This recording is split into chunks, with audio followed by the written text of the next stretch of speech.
Their current tour runs through May 23rd, touring with Goat Whore through May 15th, then headlining dates beginning in Austin, Texas on May 16th, and finishing up at the Hop in Spokane, Washington on the 23rd. You got it. What are the immediate plans following this tour?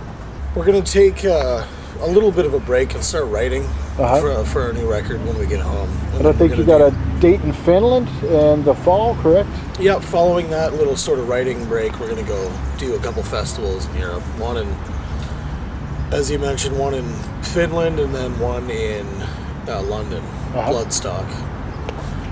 So quick little fly in, fly out, but...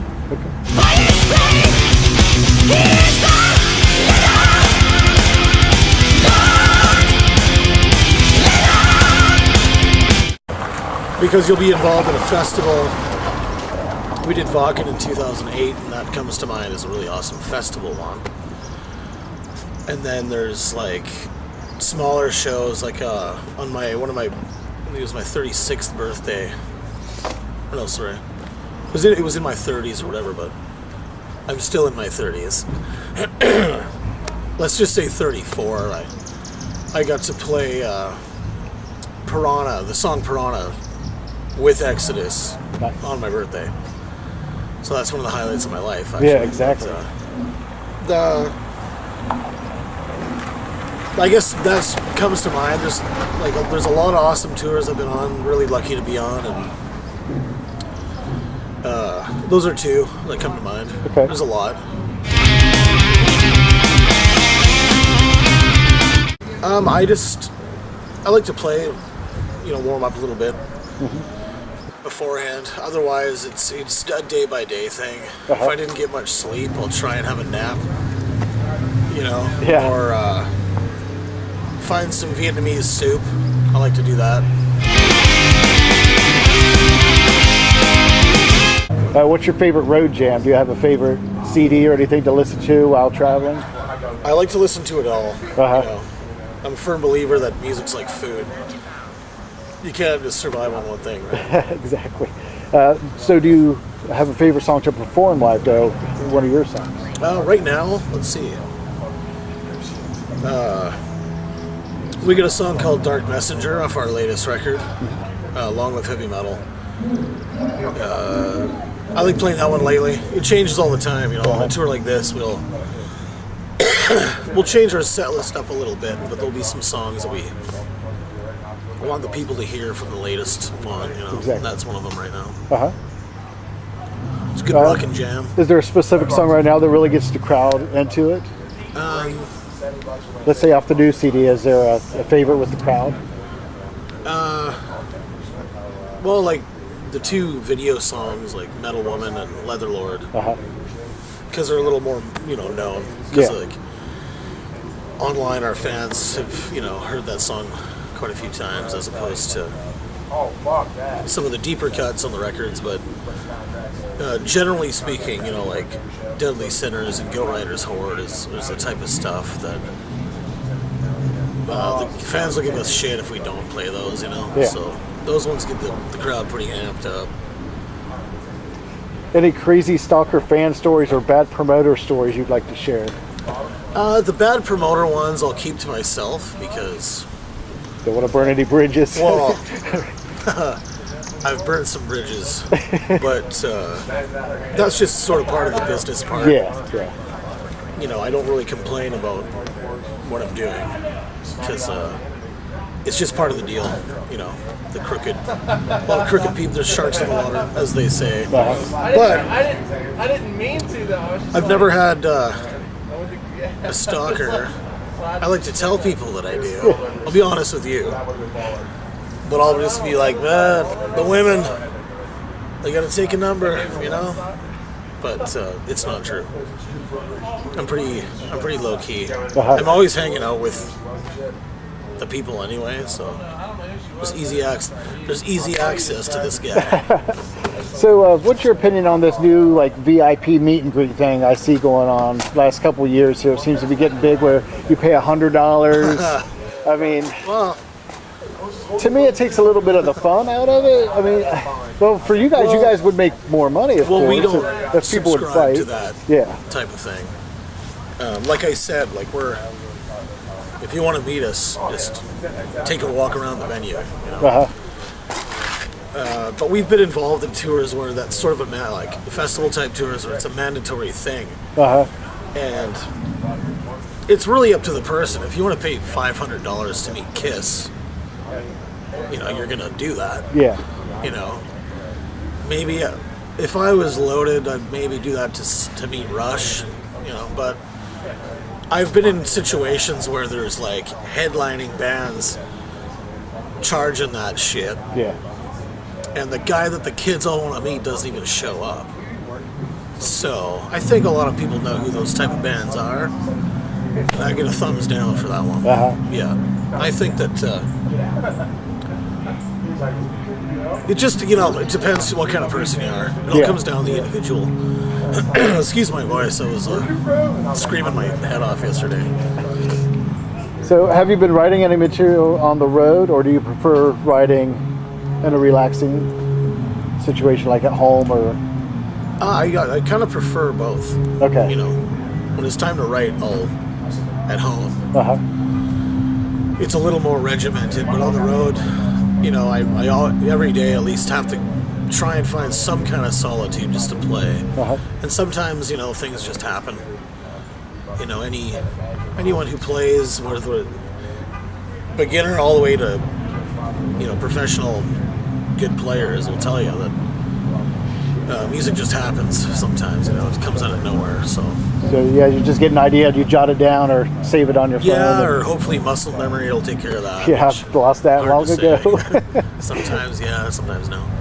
What other hobbies outside of music do you have? Any cool collections or anything like that? I don't really collect much. I really like hanging out with my dogs.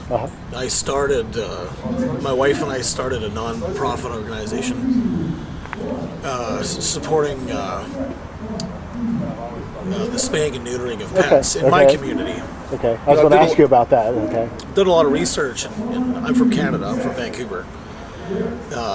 And so within my research, I found that the United States has lots of really good programs. With each state has really good programs supporting that kind of thing. And where we're from, it doesn't really. So we're just like, fuck it, we'll do it ourselves.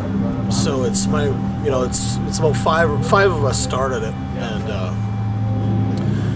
in the whole circle of things, when people have an unfixed pet, accidents happen or whatever, and they'll have a litter, you'll kind of be like, try and get the pets homes, and more often than not, a lot of them will end up in a shelter. Spend a couple years in the shelter, and they get euthanized, which is just not cool. It's sad. And, being an animal lover, I have cats and dogs. Just getting awareness out there with what we're doing on the road is important, but also the non-profit thing is going towards, we're supporting responsible organizations who will help people who can't afford it to spay and neuter their pets.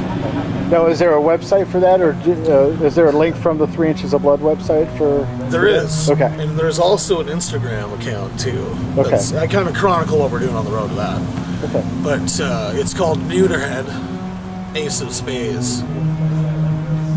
So just judging by the name, we're basically using rock and roll and just things we're into to support that. Yeah. That's awesome. And also you can check out online Long Live Cats and Dogs. That's my wife's store. Okay. It's all about healthy pet food.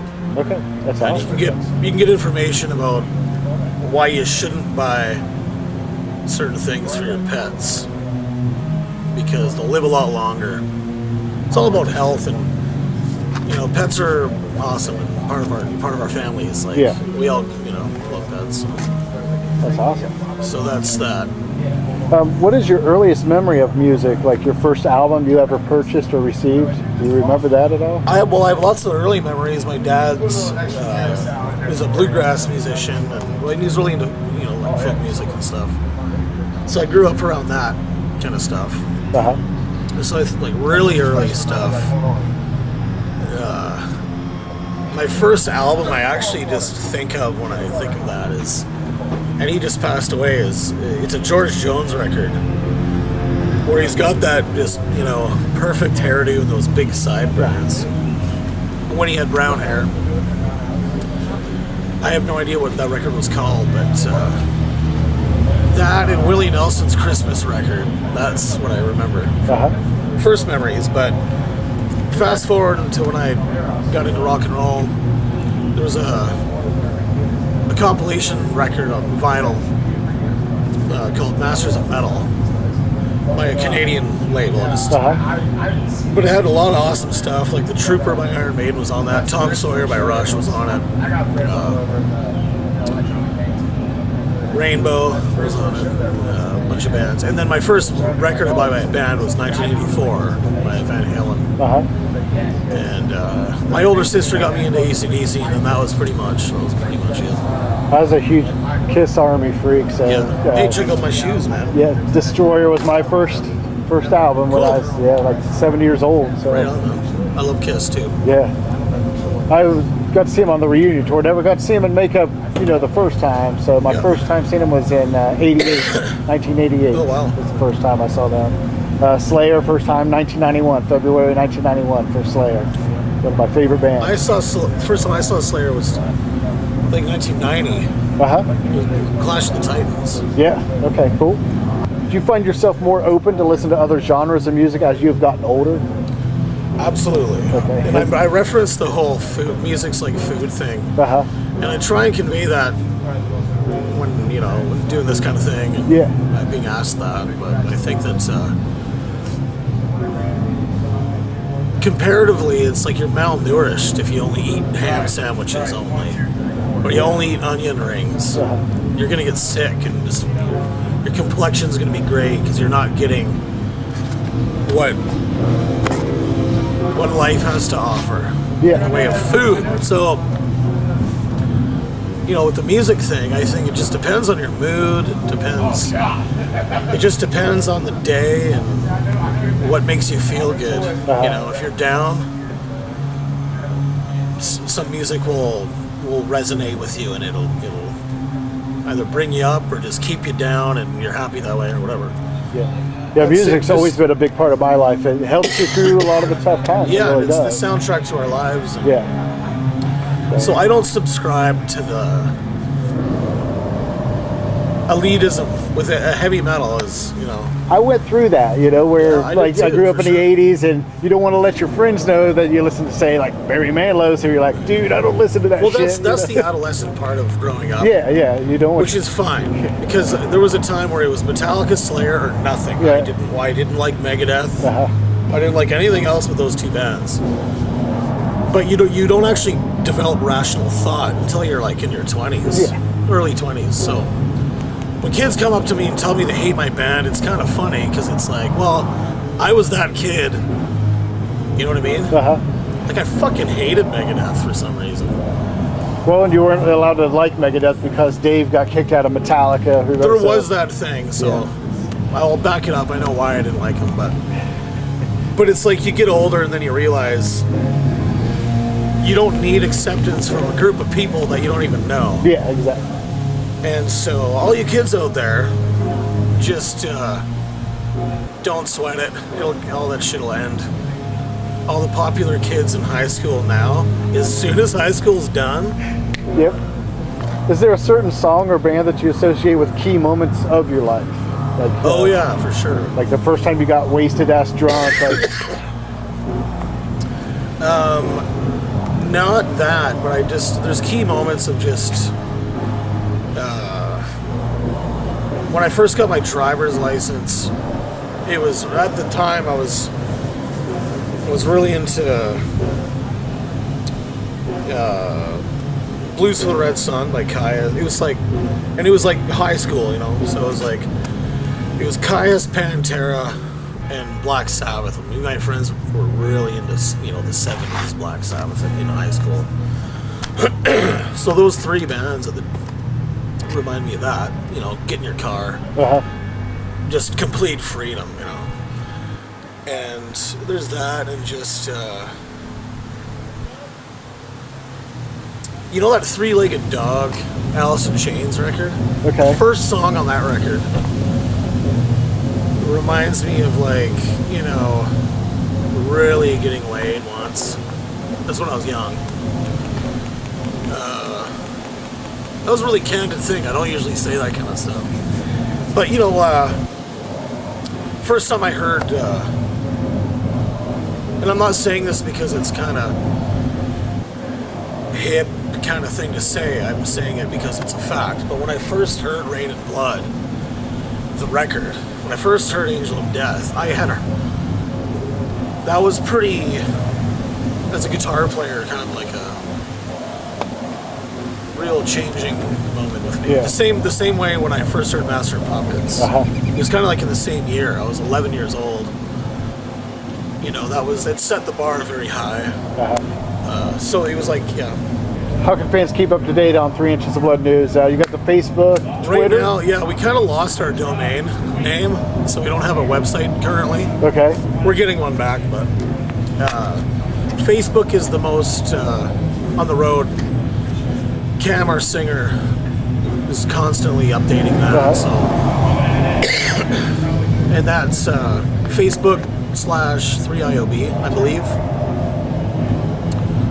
And then, you know, there's an Instagram. There's a Twitter page and an Instagram one.